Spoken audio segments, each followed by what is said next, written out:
Have you ever wondered if anime characters with their insane powers wouldn't actually make the ultimate basketball athletes as well? After all, much like in shonen anime, basketball also has crazy battles and debates like LeBron versus Jordan, which is kind of like an anime with Gojo versus Kakashi. And so today we're gonna go and build the two ultimate anime basketball teams and then let them battle it out on the court. And I do hear some of you say now, why in the world is Luka Doncic pretending to host an anime sports league now? But I promise you guys, I'm Manu. I'm not in the NBA. Yeah, I was in Dallas recently, but that was for anime reasons. And sure, I'm gonna go to Slovenia, but I promise that's just for personal reasons. I'm not on their national team, guys. And if you have any more questions, please just ask my good friend Mark Cuban, who I just happen to know for completely non-basketball related reasons, okay? And anyways, you came here for some anime characters battling out on the court, so let's introduce the teams, starting with the Masters of Offense, the Psycho Ballers, and their head coach Hanamichi Sakuragi from Slam Dunk.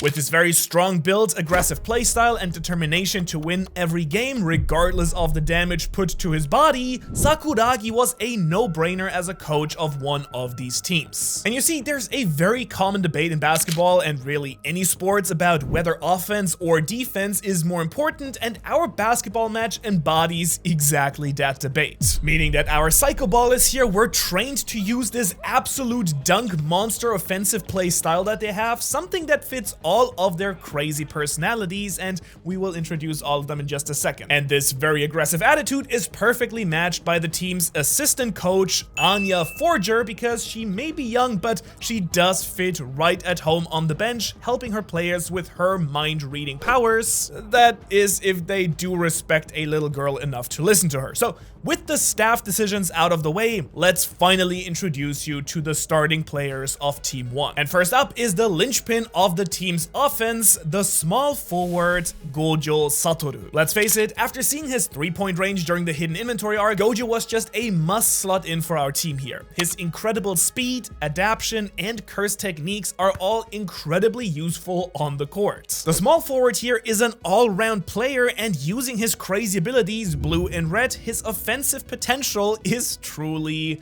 limitless, no pun intended. Blue, of course, makes long distance shots really easy to score on the hoop, and since players legally cannot block a shot that's above the rim and descending because, well, they get a goaltending foul, Blue will let Gojo have a high shooting percentage throughout every game. But we also know that he can levitate, and using red and limitless, he can then charge directly through the lane into the paint without ever having to fear of having the ball taken away from him, for the most part that is, but that's a point for the other team later on. And since I know that I'll have to define some terms for you all here, the paint, also known as the key, is just this zone on the court right here. And trust me, Gojo goes hard in the paint. His abilities are incredibly well catered to scoring, driving, and of course even strong defense. He's a really well-rounded player throughout who could just be the strongest basketball player in the world. Also, before we get to the next player, I should point out at this point that nobody is going to be allowed to actually break traditional basketball rules by cheating in any way. They can use their powers, but they cannot break basketball rules with them. Meaning, for example, no hollow purples that delete his opponents from existence, or using infinite void to impact the opponent's ability to play. But if Gojo wants to use limitless, that's okay because it impacts him and the ball, not the enemy. This is going to be a clean match, or well, I guess as clean as you will get with super powered crazy anime characters. But let's get back to the Psycho Ballers here, because it's time to introduce their power forward, Hisoka. Already love this team. Now this clown is on a mission to seduce, I mean defeat all of the best players in the NBA. But before he can get to the incredibly handsome and skilled Luka Doncic, he's gonna have to make a name for himself here in the Anime Sports Association, the NBA maybe, which shouldn't be that hard because we've already seen his incredible sports game in the Hunter x Hunter anime. You see, during Hunter x Hunter's Greed Island arc, he puts his own athletic ability on full blast during this dodgeball match right here, where we see just how useful his bungee gum ability truly is in a sporting event with a ball. In a nutshell, it's essentially the perfect rebound tool, letting him pull the ball back to him if he ever misses a shot. It also lets him make deceptive rubber band-like passes and keep a hold of the ball way stronger than anyone else. In other words, good luck ever trying to take this creepy clown's ball away. He's a tactical genius and a physical menace as well, and the infamous bungee gum is going to really help him be one of the Psycho Baller's best scorers. But next, let's pivot away from some very powerful sorcerers and instead talk about some of the players who are going to help actually dominate the court. Starting with the upper rank #1 demon Kokoso from Demon Slayer. This incredibly gifted swordsman is going to bring intense discipline and just raw athletic skill to the battlefield. Even though yes, he did not bring his sword, his breathing forms are still going to reflect with his sharp offensive powers. And then of course with his demon body, he's got insane levels of stamina and speed as well. Not to mention that being a marked demon slayer, his mastery of the moon breathing forms is going to massively help him execute his moves perfectly. Basically, if this dude is gonna be up for a free throw, no one is gonna have a chance to rattle him. But what really sets him apart here are his 6 eyes. And yes, technically Gojo also has 6 eyes, but that is a lot more metaphorical. Kokoso, he has got eyeballs. 4 days, my man here. And as you might imagine, during a fast-paced game like basketball, these eyes are gonna be really helpful because with them and his mastery of the breathing forms, he's gonna have access to the transparent world. Now, in case you don't know, this is a technique that manifests in a demon slayer's eyeballs, and with this very unique skill, you can now analyze blood flow, muscles, and joint movements to accurately predict and prepare yourself for any enemy that he encounters. Now, normally that would mean he's gonna dodge swords and other powerful attacks, but this time he's gonna have to go strip the ball away and run on a massive fast break instead. And with Gojo flying down the court next to him, they're just gonna be able to set a really high press and constantly apply offensive pressure while they are on the defense as well. You may be a demon that hates yourself, but your teammates do love you, Kokoso. You belong on this team of absolute psycho freaks and monsters. Just don't let poor Anya read your mind. She doesn't need to see any of the weird stuff going on in there. Now, I can actually see the transparent world myself, of course. It helps in practice when I'm analyzing the game film of other NBA All-Star. I mean, when I'm reviewing other YouTubers' contents. Let's move on to the Psycho Baller center. He is massive, stylish, and probably somehow the craziest person on this team. He is the time-stopping vampire Dio. Zawardo. Alright. Dio is the literal core of this team. He's got a power set that's going to be insanely essential for scoring points by supporting his teammates, both offensively and defensively. And having a giant physical build as well, he's gonna be the bulky man on this roster as well. His unique mentality and aggressive nature let him really assist in getting possession of the ball and assisting his teammates on the offense as well. Now, with the rules of the game, obviously he can't just use his eye lasers, drop a road roller on the enemy, or just freeze them, but what he is definitely allowed to do is stop time, because with his stand, Zawardo, a spiritual manifestation of his fighting spirit, he can actually stop time itself and thus just completely dominate the court. Now, as much as I'd love for him to just be able to stop time and just move his opponents around, similar to how he messes with Polnareff, that's against the basketball rules. No impact on the opponent physically in any way, but it of course doesn't mean he can't use time stop on himself or his teammates. Oh, what's that? A pass isn't open? Stop time, move Gojo or Hisoka into a better position, and then just resume time. It's super simple. Honestly, he's also a great shooter with a really dirty 3-point shot, so he can just do it himself if necessary, and if Kokoso or Gojo can't get past a defender, Dio can stop time to position himself for the ultimate pick. Again, quick FYI here, a pick or a screen in basketball is a tactical move in which an off-ball player positions themselves to the side or behind an opposing defender, and this kind of lets them prevent the defender from continuing to play defense against the ball carrier, thus allowing the person who has the ball to safely drive or pass the ball to someone else. Now, normally this would be used by a player who has to get into a blind spot very quickly so that the play doesn't get read, but this isn't really an issue for Dio, because he can just quickly signal his teammates and suddenly appear as a screen. Talk about a team player, I guess. And what's even funnier somehow is the idea that he can move all of his teammates to completely surround a player if he really needed to as well. Also just kind of fun imagining Dio like taking Gojo and Hisoka and just like picking them up and placing them down. So I mean, it's kind of funny to think about. All right, we've got a bunch of offensive units here, but they still need someone to really ground them on the court. After all of these players are strong-willed and independent characters, I mean, to say the least. None of these people here are really used to effective teamwork, and if they can perfect their teamwork, though, they will lose, at least when it comes to basketball. And so what they really need here is someone who can literally control the court, and there's of course no better option than the Control Devil, Makima.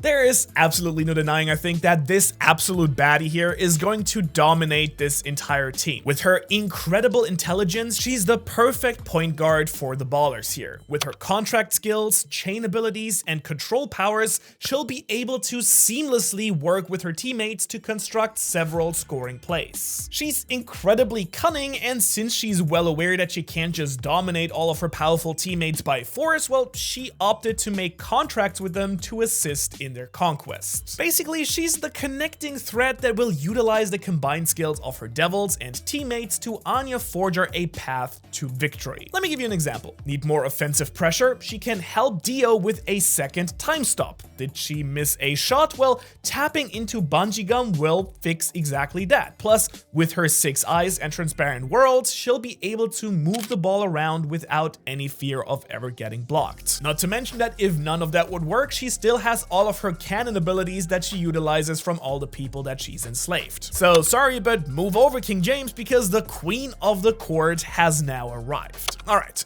we've talked a whole bunch about the Psycho Ballers here, but it's now time that we talk about the Iron Wall. I'm talking about our most defensive team, the Cold Shooters. Coached by the one and only legendary Tetsuya Kuroko from the hit sensation Kuroko no Basket, this man is an absolute basketball machine, and there is no one better to teach the shooters about rigid defense and tactical play than him. Because sometimes the best offense is just having a really great defense, and this team embodies exactly that. Kuroko has locked down his team's skill set, and he's also using his assistant coach to the best of his abilities as well. You see, Kuroko wasn't just gonna let Sakuragi one-up him here, and so he brought the literal king of games, Yugi Moto, to help him win instead. Between their genius minds, I'm pretty certain that this matchup will be absolutely amazing. Now, the defensive team's whole plan basically revolves around the concept of strong defense and guaranteed scoring opportunities. The more drives that they manage to stop, the more they themselves will score. After all, you can always score more points, but you can't get back points scored on you. And so with that philosophy and tactic in motion, I think it's time that we meet the Cold Shooters, starting with their powerful forward, the 6th Hokage, Kakashi Hatake. That's right, ladies and gentlemen, we had heavy foreshadowing for this in the intro. It's a matchup between Kakashi and Gojo, and I truly don't know who's actually stronger on the court here. I mean, Kamui obviously can produce similar effects to Gojo's blue, but it also has the added advantage of being used remotely and not needing to be fired off from his hand. On top of that, we also know that his really impressive array of jutsu and techniques are going to give him an incredible advantage on the court as well. Like, say, using the Sharingan, he'll be able to copy and analyze all of his opponent's moves, meaning that you won't be able to ever score the same way twice against the master copy ninja. On top of all that, Kakashi also happens to be one of the best sensory ninjas in the entire Hidden Leaf, being able to detect Kashin Koji from when he infiltrated the village, something that Ino, the head of the literal sensory division,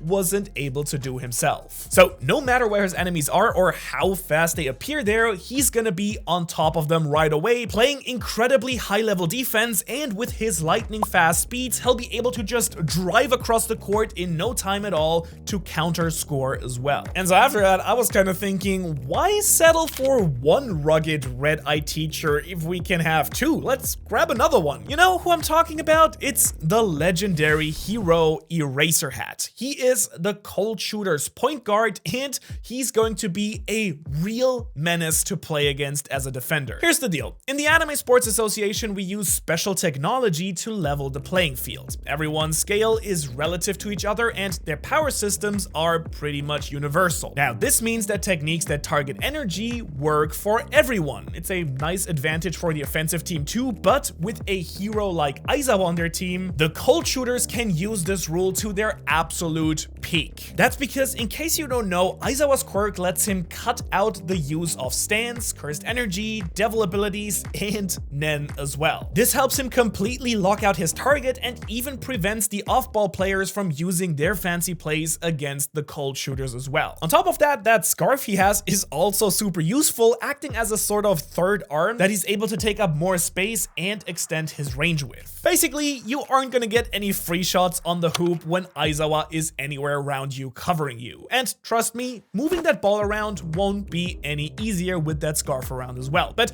arguably, the center on this team may just be the strongest defender in general, because that's gonna be Nico Robin, the heartthrob of the Straw Hat Pirates in One Piece. And hear me out, in case you're not aware, her powers are perfect for basketball. I mean, perfect. The Hana Hana no Mi, her devil fruit, lets her cover the entire court with her own hands. I mean, it's gonna be very difficult to rush down the court when she's constantly trying to steal the ball from below you or even have an arm grow out of you, and if she needs to post up and defend the hoop from a fierce Gojo or Dio dunk, her giant form will be huge as well. No, I mean literally, she'll just use Gigant Fleur to form a giant body to play true defense. And hey, maybe if she's feeling super crazy, she'll just bust out Demonio Fleur to draw a tactical card or two as well. Now, admittedly, as a center, she may not have all the fanciest moves and tricks that, let's say, Dio has, but she does lock down the court better than any other single person in this match. And now that we've covered the absolute lockdown defenders of the Cold Shooters, let's talk about a couple of players that will actually help them win and score of their own. In other words, they're playmakers, starting with the shooting guard, Genos. His calculated machine body and brain are going to come in really handy during matches. He may not see the transparent world, but he can absolutely calculate perfect angles and trajectory better than anyone else on the court. This guy will make about any pass physically possible, and if he gets the chance to shoot from deep, he will just nail it 10 out of 10 times, no misses whatsoever. And he's going to really use the goaltending rule against his opponents, taking incredibly accurate long-range shots and forcing them to use bungee gum or blue to stop the ball before it starts to fall. Basically giving his team an opportunity to catch the Psycho Ballers off guard, quite literally, that is. I mean, he may not have the fancy powers and magic abilities of everyone else in this match, but sometimes you just need an absolute basketball machine to anchor the entire team, much like Luka. Ignore that. You didn't hear anything. Anyways, I think you all are going to be incredibly impressed by the next player on the Cold Shooters, because they actually picked him up during the preseason trade window from the Psycho Ballers where he played originally, and that's because they thought that he was a psycho when he actually was a psychic. Dumb mistake, but we're talking about Deoxys, the DNA Pokemon, which is the small forward for the Cold Shooters on this team. And actually, let's quickly clean the air here first, because I know some guy in the comments is gonna be like, Deoxys was a video game character first. Well, guess what? You're actually wrong. You actually couldn't catch Deoxys in Pokemon Ruby or Sapphire, which means his first obtainable appearance was in Pokemon Emerald, which was actually released a month after after the Pokemon anime movie Destiny Deoxys. So take that, smarty pants, if you exist. I mean, I don't know, maybe nobody said that. Anyways, let's talk about how absolutely broken Deoxys is on the court. And to be real with you,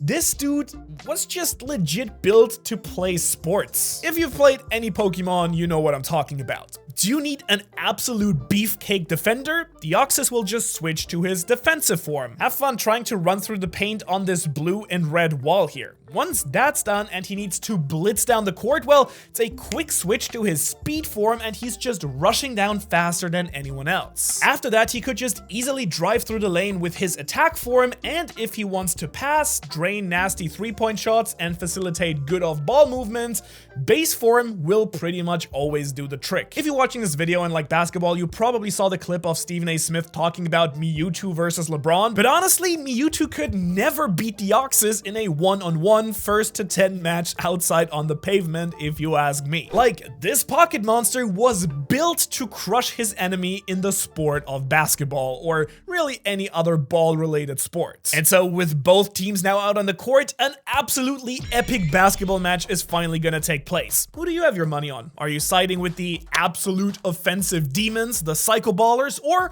are you with the more calculated nightmares, the cold shooters? Gojo against Kakashi, Robin against Makima, or Kuroko versus Sakuragi. With his strong turnover potential, Dio Brando is gonna make Genos' life absolutely miserable. He just cannot calculate the time stops with his machine brain at all. But on the flip side, Robin is going to absolutely manhandle a Kokoso, because the transparent world is great, but he's not going to be able to read and process absolutely hundreds of different hands sprouting up across the battlefield. And then of course we have the unbelievable matchup of Gojo versus Kakashi, the white-haired crazy-eyed rivals, I guess, with the 6 eyes, Sharingan, Curse Technique, Blue, and Kamui. Like, those two titans are absolutely evenly matched, at least on the basketball court, I'd say. And it's not really clear who actually is the strongest when it comes to these two in the situation. And obviously, all of this makes it kind of hard to tell in a really close match that I can honestly see going either way. On paper, the offensive threat of the Psycho Ballers is